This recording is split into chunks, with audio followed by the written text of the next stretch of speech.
Here I am in beautiful Canada with Mr. Liam Gallagher. Liam, how are you? Very good. Very good. It was a good set tonight. He's alright, he'll do. Happy? I'm never happy and that, but it was at least it got fucking finished, you know what I mean? I had a bit of a nightmare in Chicago and that with the voice packed up, you know what I mean? But it seems to be alright again today. Good stuff. So as you were, is that the new saying for mad for it now or what? Could be, but it's not. I didn't think of let's make a new saying and that. It's just as you were. It's like business as fucking usual. I'm back making music, so there we go. No more sitting at home fucking twiddling my thumbs. You know what I mean? So it's good to be back making music and having something to talk about instead of the bullshit that goes with everything else. Was it a big weight? Like it must have been a huge weight, you know, executing this and getting it finished. You know, it was the weight's off. No, it happened sort of like really easy actually. It wasn't a stressful thing at all, man. Sort of just wrote a song, wrote another one, went to meet some guys in LA, wrote some more songs with them, come back, wrote a few more, and then before you know it, we had 22 songs, and here we are. Just like that. Yeah. You look great. Your skin's looking good. You look like you just had sexual intercourse or something. You know. Sexual intercourse. You look great. All right. Like a polished apple, lovely. So what's the Wall of Glass? The single there, that is killer track that, and I love, by the way, what you did for the kids there in Manchester. That was amazing, and it was you know, everything about it was just breathtaking to say the least. The album drops in October, right? Yeah. And what's the next single coming up? Next single's going to be For What It's Worth, which is an absolute fucking stone cold classic, and it's probably the most Oasis-y song on the album. Really, eh? Yeah, it's like, it's got a vibe. It's like up there with Don't Look Back in Anger, I think. Oh, that's a statement. That is. You know me, man. I wouldn't say it if I didn't believe it. Absolutely. What's so? Have you had any memories of Canada? Do you know much about it at all? Have you been there a lot? I've been here loads of times. I always seem to get lost when I come to. I went for a run this morning up on that park. You know, the one at the top of the hill. With the big crucifix there. Yeah? I went up there and then I got fucking lost again. So I was out for about 3 hours in a pissing down rain. So, but no, I like Canada, man. People are nice. But my mate lives over here in Toronto. Obviously, I was married to a lady from Toronto and that, and I like it, man. I like Canada. It's not too bad, eh? The Prime Minister here actually is legalising marijuana, and which is a great thing. We think, you know, it's going to be everywhere though. I think it's a good thing. I think legalise all drugs. You know what I mean? And then you'll get all the good stuff, won't you? You know what I mean? All that shit, all the shit stuff that's not good about. It's not good for people. You know what I mean? If people take drugs, which they do, then fucking legalise it and make it the best fucking thing since sliced bread, you know what I mean? Otherwise then you won't get kids dying on pills and shit, and you won't, all that stuff, you know what I mean? And I think, and it'll be good for the economy, won't it, you know what I mean? Yeah, I guess you mean just got to educate them more and just tell them what it's all about before just like, instead of... And that, but like make sure like you've got the best fucking, you got the best weed, you got the best pills, you got the best coke, you got the best, you know, just make it safe, you know what I mean? Drugs are good, man. They can be. I'm just, yeah, but I love them myself. Like drugs are good, man. They're good for the mind. They're good for the fucking, you know. They can. If you're doing shit ones, then it's bad for you. It's like anything. If you eat shit food, it's bad for you. If you eat good food, it's good for you. If you drink shit drinks, then you know it's like anything. If it's all controlled and done right, then we can all have a lovely fucking time. But it won't happen because the government are cunts and they want us to be miserable. Well, are you an advocate? Do you smoke weed still, or are you? No, I don't smoke weed, man. I've not smoked weed for years, man. Stopped that back in the day? Stopped it years ago, yeah. I mean, I'm partial to a couple of puffs, you know. Are you still pally with talking about Canada? Do you still speak to Neil Young at all?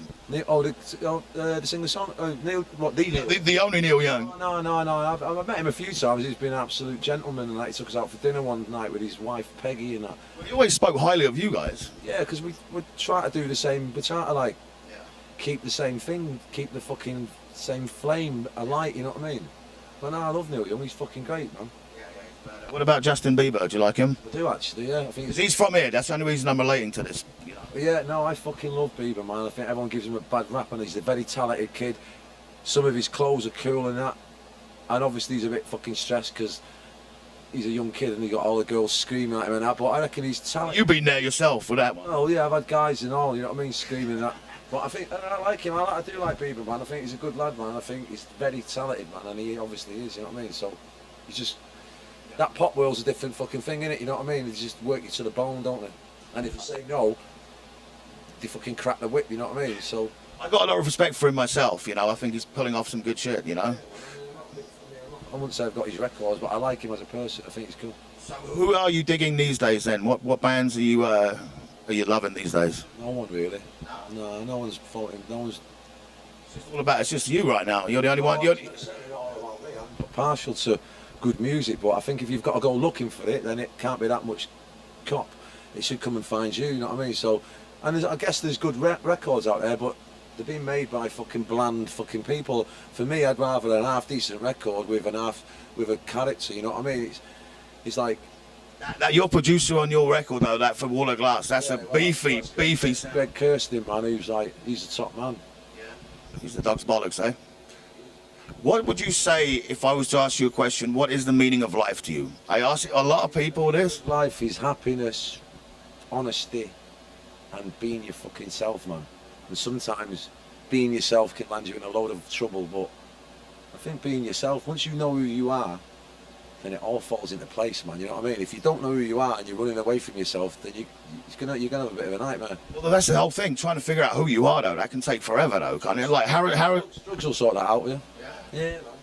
But getting in life, living life is about living life, getting into situations, going out and living life. You might get in yourself some bad situations, but it's how you get out of them. You know, life experiences is what it's all about. That makes a man.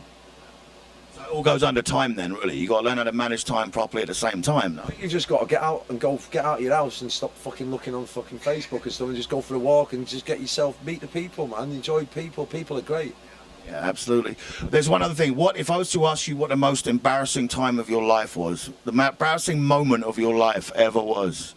I know it's a hard one. I mean, obviously when I do gigs and I'm not fucking up to it, you know what I mean? That's embarrassing. I find that really hard to fucking, when I can't sing, you know what I mean? I love singing, you know what I mean? But if circumstances, you know, you can't do it because just that's the way it is. You're not well and all that tackle and that. Having to walk off stage is fucking an absolute downer. Yeah. Did you have to do it in Chicago the other night? Yeah, in Chicago, yeah, because I've got to look after my voice, and I thought if I stay there for an hour, no one's going to get anything out of this. I'm just going to fuck my voice up. So it's a shit one having to go off stage. So that's embarrassing. Well, not really embarrassing because you do have to always maintain and look after your voice, and that's every singer. They have to. Sometimes they just got to do it because they can't. If you stress it too much. The equipment, man. If I've got the right gear, I'm on it, man. Someone ordered the wrong gear at the Chicago first gig, and it was shit. I was screaming and shouting above the band. Come off stage, I couldn't fucking speak. Went to bed. Got up the next day. Voice was still fucked. Obviously, I had to cancel the gig. The fucking, you know, and people go, oh well, I wish you'd fucking just say it. You know what I mean? But when it's not happening, you just want to fucking crawl under the nearest rock. You know what I mean? You don't want to be standing there, oh, listen, I can't sing for you, and everyone boos you. Can't be doing with booze. You know what I mean? Well, you're putting the fans first by doing that because you didn't want to, you know, you want to continue and you don't want to just wreck yourself. You know. And then you apologise, and it's like I can't give them any more else than a sincere apology. You know what I mean? But you know, I'm back today, done a decent gig, and we onwards and upwards, you know what I mean? We move on. Chris Martin puts this liquid in his throat to help his voice. Have you heard about? I'm not putting any of that stuff. I drink a lot of apple cider vinegar and honey and that stuff, and it's just life, you know what I mean? I sing in a certain style, you know what I mean? And it's very fucking who wants it. So it's going to take a bit of fucking wear and tear. I'm not Pavarotti, and I don't go into it lightly, you know what I mean? I go in full fucking blazing, you know what I mean? I love it. So it does have its wear and tear, but I refuse to change. And some days you get a good gig, and some days you don't get a good gig, and that's fucking life, my friends. You have to deal with disappointment. It's how you come back from it. Absolutely. Liam Gallagher, thank you so much, mate. Good luck with everything. As you were. As you fucking were. As you say again? As you fucking were. As you fucking were. Do you do this still, or do you do this? Or? Oh, I do all sorts of shit, man. I do that as well. Call me. Cheers. Amazing, man.